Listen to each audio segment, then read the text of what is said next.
bienvenue aux Jeux Olympiques de Paris 2024.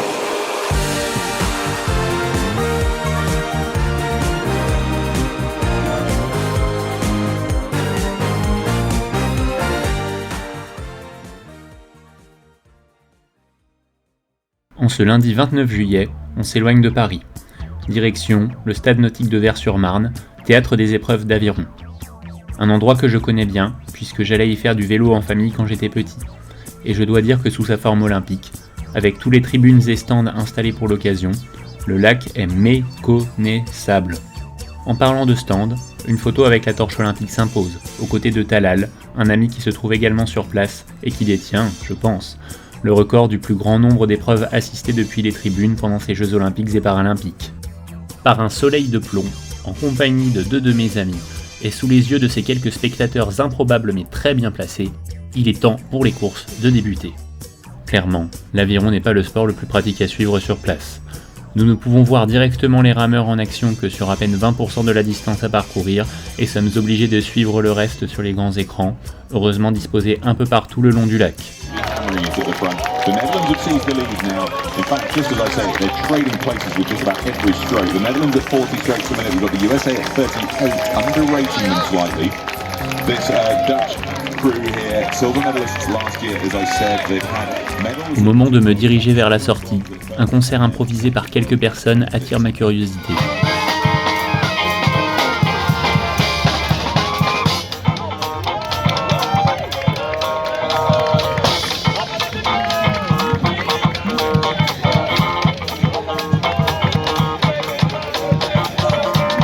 C'est aussi ça les Jeux Olympiques, un événement festif, pas uniquement sportif.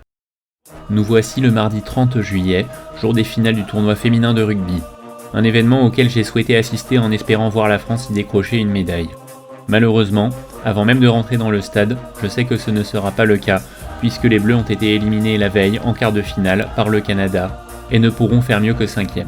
Clairement, entre les finales du rugby masculin et féminin, je n'ai pas misé sur le bon cheval.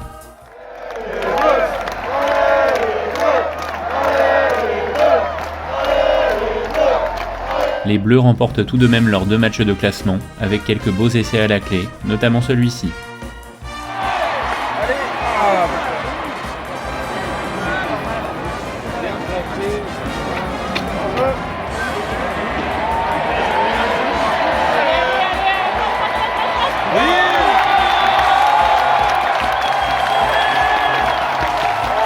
Leur tournoi se termine sur une bonne note. La grande finale oppose le Canada, bourreau de la France, aux All Blacks.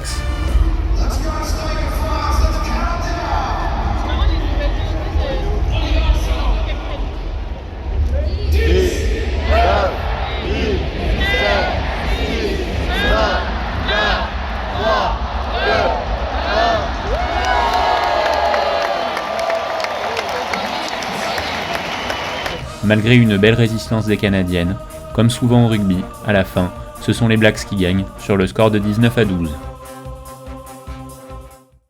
Le lendemain sera l'une des journées les plus marquantes de ces Jeux, pour plusieurs raisons, à commencer par le site où je me rends. Ceux qui ont eu la chance de le voir de leurs propres yeux ne pourront pas me contredire. Le cadre dans lequel se situe le stade Tour Eiffel est absolument magique. Aucune photo ni aucune vidéo ne serait capable de rendre fidèlement l'impression procurée sur place.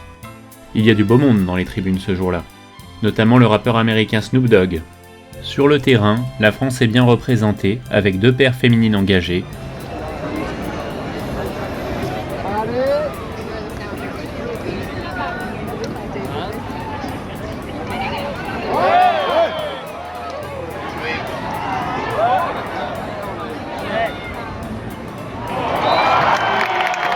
Malheureusement, les 2 perdront leur match. Il y a également un match masculin, au cours duquel je remarque que le volleyeur néerlandais Steven Van de Velt se fait copieusement siffler par le public. Ne sachant pas pourquoi, je n'y prête pas plus attention que cela. Après le match, j'apprendrai la raison. Ce joueur a été reconnu coupable 10 ans plus tôt du viol d'une mineure. Si j'avais su, je ne me serais pas gêné pour le huer moi aussi. La fin des matchs me donne l'occasion de me promener dans les rues de Paris et de redécouvrir quelques lieux emblématiques de la capitale, redécorés pour cet événement exceptionnel. La Tour Eiffel arbore les anneaux olympiques, tandis que l'Arc de Triomphe en fait de même avec les agitos des Jeux paralympiques. Le Trocadéro accueille le Parc des Champions, la place de la Concorde, les épreuves de sport urbain. Quant au jardin des Tuileries, la flamme olympique y est installée. J'apprends à mes dépens qu'il faut s'inscrire à l'avance pour la voir de près, et me contente donc pour l'instant de cette photo éloignée. La soirée qui m'attend fera basculer cette journée dans une autre dimension.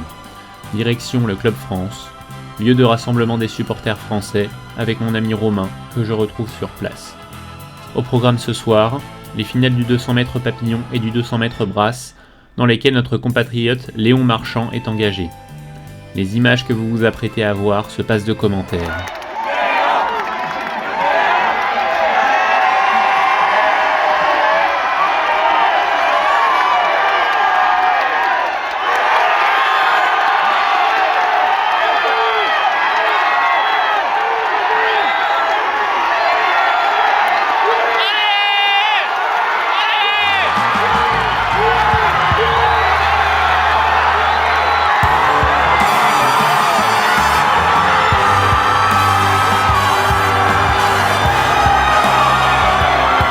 Léon Marchand remporte 2 médailles d'or en une soirée, fait chavirer les cœurs des Français et leur offre la Marseillaise sur le podium.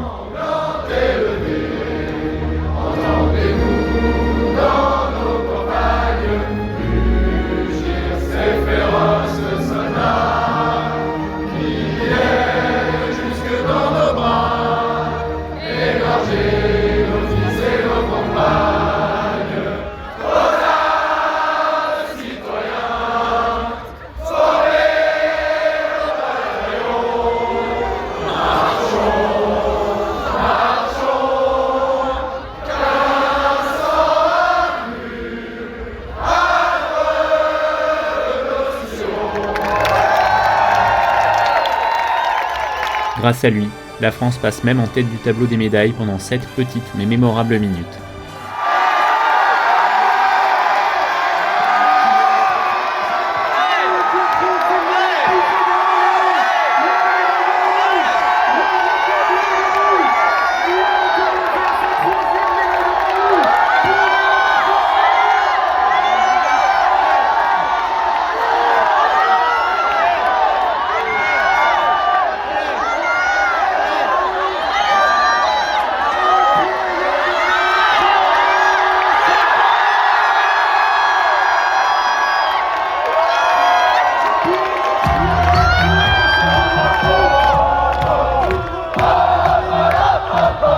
Quelle soirée!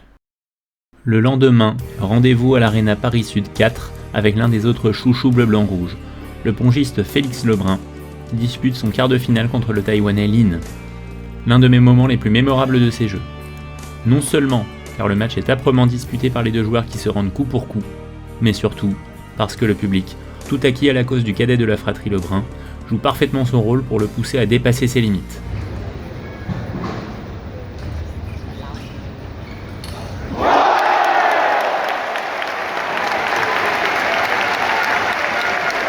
Dans une ambiance digne, sans exagérer, d'un stade de football,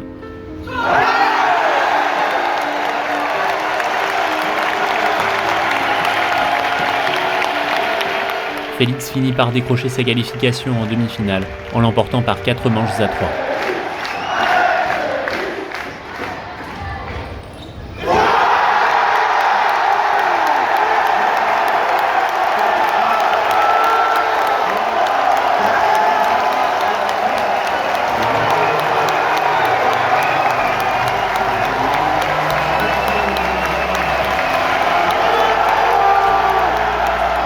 Deux autres quarts de finale suivent, parmi lesquels celui du futur double médaillé d'or en simple et par équipe et bourreau de Félix Lebrun en demi-finale, le chinois Fan, qui se fera ce jour-là très peur contre le japonais Harimoto, mené 2 manches à rien puis 3 manches à 2, avant de retourner la situation et de s'imposer dans la dernière manche d'un match lui aussi très disputé.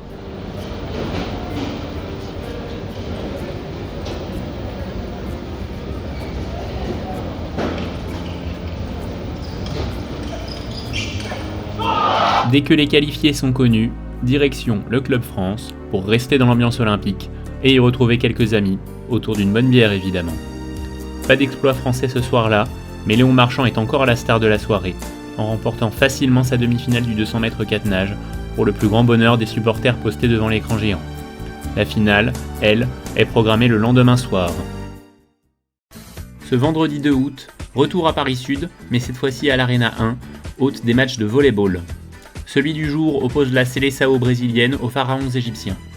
Mon siège n'est pas le mieux situé, mais on voit quand même le terrain.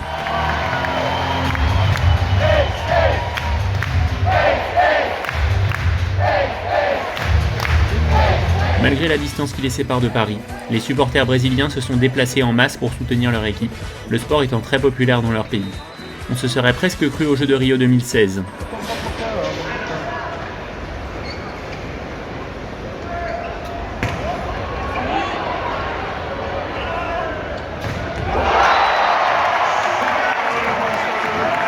Mais Brésiliens et Égyptiens ne sont pas seuls dans la salle, comme le montre cette photo, sur laquelle des spectateurs, venus du monde entier, exhibent fièrement les couleurs de leur pays d'origine, illustrant l'idéal d'un monde uni dans sa diversité par les valeurs du sport et de l'olympisme. Si seulement certains de nos dirigeants pouvaient en prendre de la graine. Du côté du terrain, au terme d'un match maîtrisé de A à Z, le Brésil l'emporte par 3 manches à 0.